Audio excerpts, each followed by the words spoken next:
Hello everyone, and welcome to this remarkably informative video about all you need to know to understanding the game of boys lacrosse. In this video, we are going to teach you everything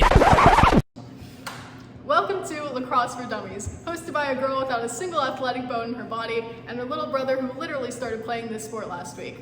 Here, we're breaking down the sport that for some reason is referred to as lax in a way that even my mother could understand, because let's be honest, neither one of us understood what that guy was saying. Watch out! So let's go. So what's the point of the game? Basically, two teams of guys run up and down a 110-yard field, wearing pads and carrying sticks that look way too much like butterfly nets. Exhibit A. Simultaneously, tossing a ball back and forth to each other. The objective, throw the ball past the goalie into the goal. Every time that happens, it's worth 1 point. And like most sports, the team with the most points at the end of the game wins. If there's a tie, the boys in tank tops go into a sudden death overtime, meaning whoever scores first wins. The thing is though, most lacrosse players hate ties. So if no one scores in overtime, the team keeps playing 4-minute overtime periods until someone finally does, and there's a clear winner. Now that we know how to win, let's find out who actually gets to play. Each boys lacrosse team has 10 players in the field when no one is in the penalty box. 1 goalie, 3 defensemen, 3 attackmen, and 3 midfielders.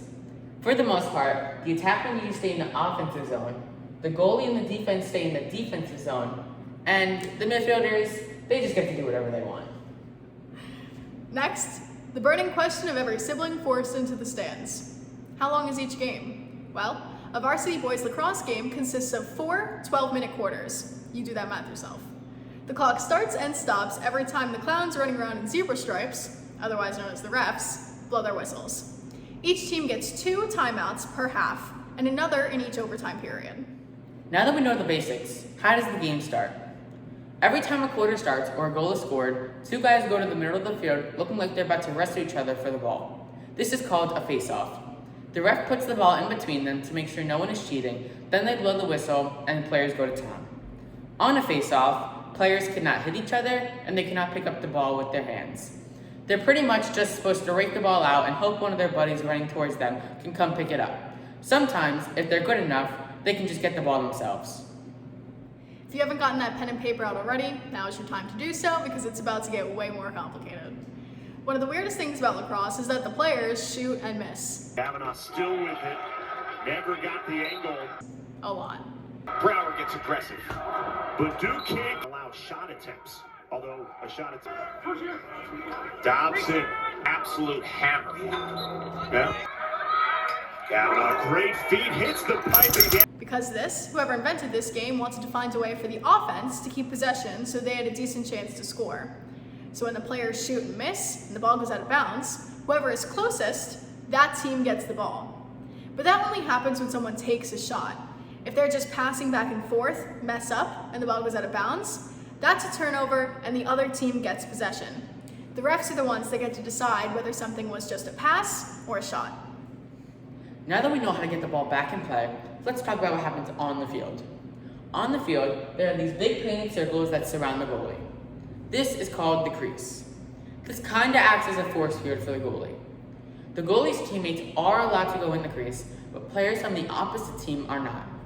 Usually, when players from the opposing team try to get into the crease, players just try to act tough and push them out. This usually just ends up in a big mess. When a player screws up and something goes wrong, the refs pull a bright yellow handkerchief out of their pockets, throw it in the air, and let everyone know that a foul has been made.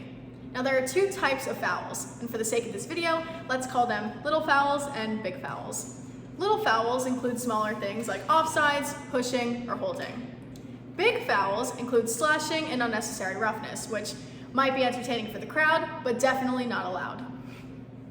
Body checking is legal in boys lacrosse, but a player has to hit another player from the front in between the waist and the shoulders. If a player with the ball gets hit from behind, that is known as a little foul. That is a 30-second penalty.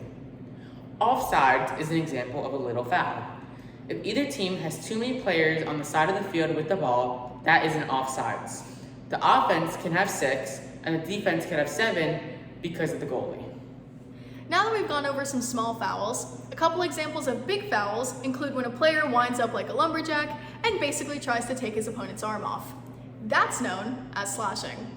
Another example is unnecessary roughness, when a player does something overly violent that offends the zebra's delicate sensibilities.